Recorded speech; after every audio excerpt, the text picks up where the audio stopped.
ध्यान तेजी का ही रखना चाहिए और उस तेजी का ध्यान रखने के पीछे दो वजह है दीप। एक तो ये कि चुनाव के नतीजों को लेकर जो डर था बाजार का, धीरे धीरे वो डर कम से खत्म होने की तरफ बढ़ रहा है। अब कम हो चुका है, कम से खत्म होने की तरफ बढ़ रहा है। धीरे धीरे एफआईएस की बिकवाली का जो जोरदार दबाव था वो कम हो चुका है, कम होने से खत्म होने की तरफ बढ़ रहा है। और आमतौर पर ये ट्रेंड देखा गया है दीप की एफआईएस की बिकवाली का जो प्रेशर एक साइकिल है वो 3 महीने का साइकिल होता है। उस साइकिल में लगभग 80-85 दिन आपके हो चुके हैं। अब एफआईएस की बिकवाली ज्यादा लंबे समय तक चलेगी नहीं, ये आप मानकर चले। अब यही कि एफआईएस की खरीदारी फिर से चुनाव के नतीजों के बाद शुरू होती है या पहले से थोड़ी बहुत हो जाती है, वही देखने वाली बात है। इंडेक्स फ्यूचर्स तो एफआईएस खरीदारी करने का कोशिश कर भी रहे हैं। और आप देखिए इस सीरीज में एक बार तो हम इंडेक्स फ्यूचर्स में करीबन 28% तक पहुंच गए थे, 26% तक, अब बढ़कर 49% पर वापस आए। तो कुछ हद तक तो शॉर्ट कवरिंग आपकी इंडेक्स में होती हुई दिख ही रही है। सो मेरा ये समझना है कि बाजार धीमे धीमे अपने आप को पोजिशन कर रहे हैं। दूसरी बात है कि चुनाव के नतीजों को लेकर जो डर था, जो आशंका थी, संशय था, एक बड़ा बदलाव दिखा है जो मैं ऑब्जर्व कर रहा हूँ पिछले 3-4 दिनों में। भले ही मार्केट के साथ आ रहा हो, कई बार क्या होता है कि मार्केट ऊपर होता है, हमारा कॉन्फिडेंस ऊपर होता है, नीचे होता है तो कॉन्फिडेंस नीचे होता है।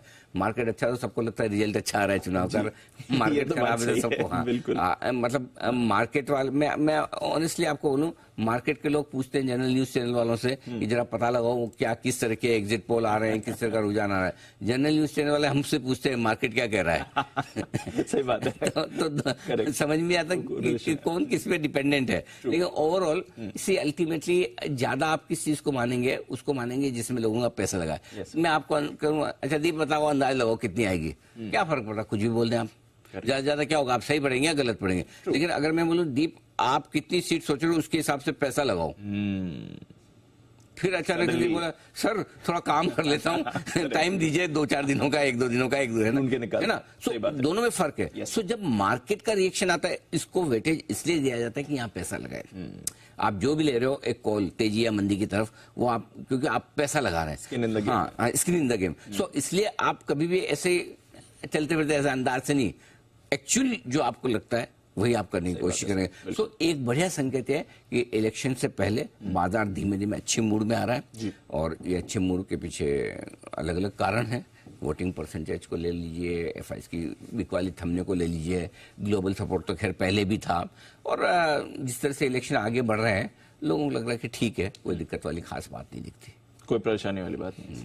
ठीक है, तो चलिए इसलिए भी मैं वोटिंग परसेंटेज की है क्योंकि अब आखिर 4th-6th फेज हो गया, आखिरी फेज बाकी है, यही वीकेंड है, इसके बाद तो अगले हफ्ते हम रिजल्ट्स की बात कर रहे होंगे। तो दीप इसमें 1 जून को अब आखिरी चरण है और 58 सीटें बची।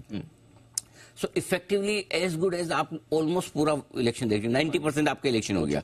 ठीक है, 90% इलेक्शन पे अब क्या होगा कि अब जिनको भी एग्जिट पोल करने हैं वो एग्जिट पोल करेंगे, कंपाइल करेंगे। अब आप खाली 50-60 लास्ट सीटों के लिए आप बैठे नहीं रहेंगे। राइट सर, इसी पर आप ओवरऑल अंदाज लगाना की कोशिश करेंगे। तो ये हफ्ता इस लिहाज से बहुत इंपॉर्टेंट है। अब 2 चीजें हैं, पहला जो वोटिंग परसेंटेज निकल कर आया है मीडिया में 63.36 है, यानी कि 1% कम है 2019 के मुकाबले, which is fine, no doubt. चौथे और 5वें चरण में थोड़ा बढ़कर आया था, इसमें हो सकता है और थोड़ा इंप्रूवमेंट हो, मुझे पता नहीं ये फाइनल फिगर माना जाए या थोड़ा इंप्रूवमेंट की स्कोप है, लेकिन 1-8% ठीक है, 1% का गैप, 1% का गैप है। लेकिन 5वें चरण में 62% पड़े थे वोट और इस बार उससे बेहतर है, करीबन 1% वोट वैसे बेहतर है। So I think as far as आप 62-63% के आसपास है, बुरे नहीं है मेरे हिसाब से। सो एक वो कंफर्ट है। दूसरा ये कि धीरे धीरे लोग ये मानकर चल रहे हैं कि बीजेपी की स्थिति थोड़ी मजबूत होती हुई दिख रही है। अब ज्यादातर आप लोगों से बात करोगे तो कोई ये बात नहीं करता कि 280 से 300 की रेंज में आएगी, 272 से 303 की रेंज होगी। अब लोग ये बात करें 300 से 325 की रेंज की बात करें, बीजेपी और एनडीए 325 प्लस की बात करें। सो अब जो 2-3 हफ्ते पहले लोगों को डर था कि बीजेपी अपने अकेले के दम पे मेजोरिटी लाएगी नहीं लाएगी, सरकार एनडीए की भी बनेगी नहीं बनेगी, और किसका सपोर्ट लेना पड़ेगा, ये सारी चीजों पर आज कोई बात नहीं कर रहा। ये चेंज ऑफ माइंडसेट है। एक्चुअल रिजल्ट क्या होगा किसी को नहीं पता, 4 जून को जो होना है, लेकिन जो बाजार के माइंडसेट में और लोगों के माइंडसेट में जो बदलाव आया है वो ये कि अब ये है कि हाँ बीजेपी तो अपने दम पे अकेले क्लियरली आएगी, ये तो लगभग सब मान के चले।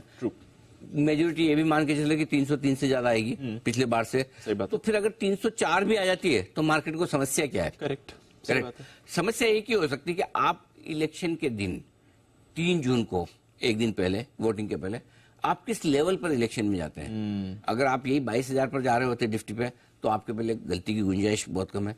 अब आप 23,000 पे जा रहे हैं तो अलग लेवल है, 23.5 हो जाए उससे पहले, या 24 हो जाए, तो you never know. So ultimately इसकी पोजीशनिंग हम इलेक्शन के आसपास ही करेंगे। लेकिन जब तक इलेक्शन का हो, तब तक ये मंथली एक्सपायरी है, तब तक रुझान आपको तेजी का रखना है। इलेक्शन का डर थोड़ा सा पीछे करके सावधानी के साथ तेजी की तरफ आगे बढ़ना है। ये आप स्ट्रेटेजी रखिए, तेजी का रुझान। हाँ, क्योंकि इलेक्शन का डर अभी बैक सीट पर है। अब हाँ, अगर होना होगा कुछ अच्छा है खराब, तो 4 जून को होगा, जिसका आपको पता नहीं। लेकिन 4 जून तक आपको स्ट्रेटेजी पॉजिटिव साइड पर रखनी, ये क्लियर कट है। अंडरस्टूड।